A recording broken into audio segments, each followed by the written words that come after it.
Volevo ringraziare un attimo l'organizzazione per questa iniziativa, in cui avrò anche l'occasione di parlare anche del mio libro.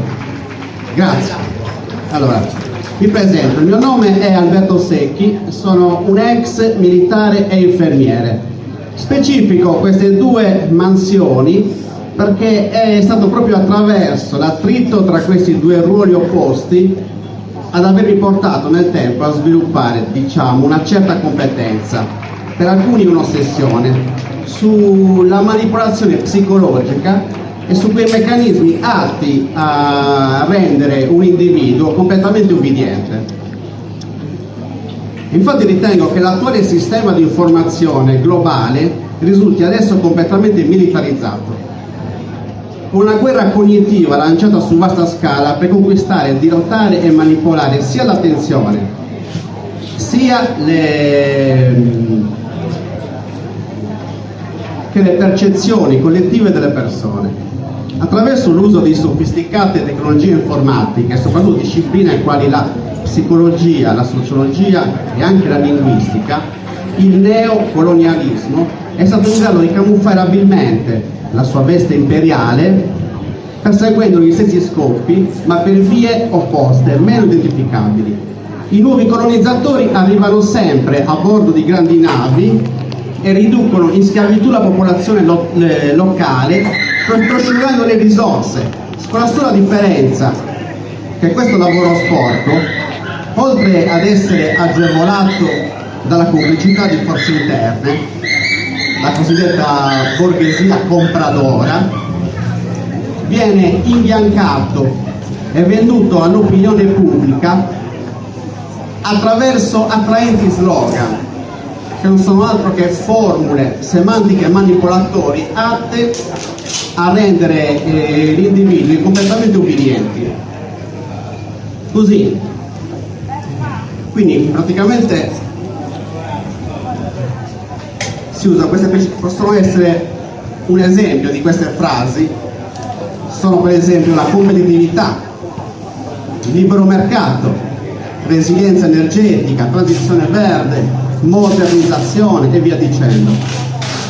Nella neolingua del colonialismo quindi si preferisce dire competitività anziché darwinismo sociale, ossia la legge del più forte. Libero mercato invece di capitalismo non regolamentato, valorizzazione degli asset pubblici anziché privatizzazione selvaggia, transizione verde al posto di servitù energetica o esproprio forzato, e si usa la retorica della modernizzazione e del progresso al posto di cultura della cancellazione e tecnocrazia. Così trasformare la Sardegna in una nuova miniera in cui estrarre il vento e il sole dai suoi cieli, dopo averla già trivellata in lungo e largo, diventa improvvisamente un'opportunità per attrarre finanziamenti esteri, far circolare capitali e creare nuovi posti di lavoro, mentre si sprona questa colonia interna al popolo italiano a fare anch'essa la sua parte nel grande progetto europeo di transizione verde, che nulla ha a che fare con il rispetto e la salvaguardia della natura. Il colonialismo di oggi è innanzitutto un colonialismo delle menti, e chi oggi controlla l'informazione controlla anche la narrazione, la cultura, la storia e dirige pure il comportamento di interi popoli. Nel mio saggio Medium Evoca Gorem ho analizzato a fondo l'influenza manipolatoria dei mass media, quindi del medium, e ho cercato di mettere in luce quelle leve cognitive, culturali, attraverso cui egli può effettivamente riprogrammare l'identità di una comunità e spingerla ad agire in un determinato modo, trasformandola quindi in un golem, quella leggendaria creatura ebraica evocata dagli antichi maestri attraverso formule magiche cabalistiche. Le attuali tecnologie dell'informazione di massa adoperano anch'esse formule esoteriche simili, attraverso strutture semantiche manipolatorie atte a influenzare e dirigere il comportamento delle popolazioni. Al fine di illustrarne il funzionamento mi sono concentrato sempre nel libro sull'imperialismo israeliano, ritrovando in quell'avamposto del capitalismo occidentale in Medio Oriente non solo il vero volto genocida del colonialismo, ma anche quella stessa inclinazione culturale di matrice suprematista che, anche se sebbene in uno stato latente, permea comunque le moderne società occidentali.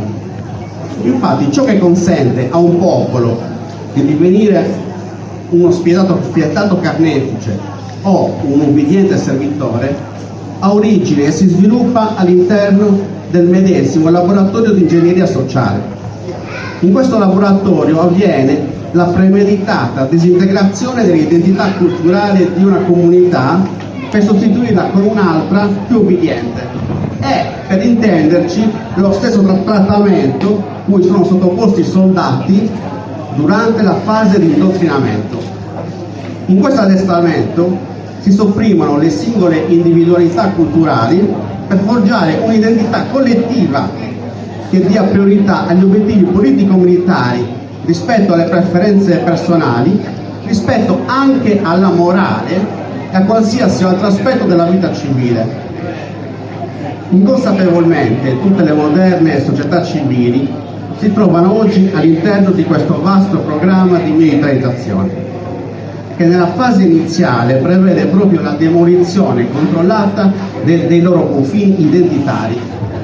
Partendo dal presupposto che i confini sono essenziali per sviluppare una data identità culturale, ecco che il loro inarrestabile deterioramento non può che produrre una certa crisi esistenziale. Ma è solo demolendo il vecchio involucro che gli agenti mediatici sono in grado di sostituirlo con un altro. E infatti, mai quanto oggi, tutti i confini, sia territoriali che psicologici, sono posti sotto incessante attacco. Si pensi alla globalizzazione, che annulla le frontiere nazionali, oppure a Internet, che nel bene e nel male ci sta abituando sempre più al concetto virtuale di villaggio globale. Si pensi anche al venir meno dei confini tra i generi sessuali o il superamento dei limiti naturali del corpo promosso dal transumanesimo, vedi Neuralink di Elon Musk. Ma si può citare anche la dissoluzione di quelle barriere che separano il pubblico dal privato e il sacro dal profano, vedi per esempio anche qui i Giochi Olimpici parigini. Il venir meno di questi confini, insieme al vuoto, quindi quel malessere esistenziale che naturalmente si viene a creare, svolge un ruolo importante nell'incoraggiare la popolazione ad accogliere nuovi confini artificiali all'interno dei quali potersi di nuovo riunire e identificare. Una caratteristica prettamente militare di questi vestiti ideologici sarebbe anche quello di sfruttare quello stesso malessere esistenziale, che non sarebbe alla fine nient'altro che il prodotto di scatto del capitalismo. Sfruttare questo malessere affinché possa sfogarsi verso un preciso obiettivo, un capro espiatorio, che agirebbe come un vero e proprio collante sociale. Mi riferisco al concetto del nemico esterno, quell'archetipo mutaforma che nel tempo è andato ad assumere varie sembianze: il virus, i non vaccinati, la Russia, la Cina, i musulmani, ora l'Iran, la famiglia tradizionale, il cambiamento climatico e pure il condizionatore, secondo Mario Draghi. L'unico modo per contrastare questo progetto di colonizzazione delle menti, quindi, parte non solo da riconoscere e denunciare queste false codici psichiche all'interno delle quali si vogliono rinchiudere le comunità per controllarle, ma inizia anche come popolo da ribadire con ancora più determinazione quali siano i propri confini identitari, quali le tradizioni e i valori da tutelare, nonché la propria e autentica storia da raccontare, dando valore quindi a una specificità individuale che, è bene sottolineare, poi chiudo, non sia motivo di separazione e scontro tra culture diverse, ma anzi diventi il collante attraverso cui arricchire la pluralità dell'umanità, un'umanità che quindi punti sempre all'unione di tutti i suoi particolarismi. Ecco quanto è importante anche per la salute dell'ecosistema globale dare valore alla propria voce, anche perché in fin dei conti si può togliere la cultura solo a quel popolo che ha smesso di vivere. Grazie. Bravissimo.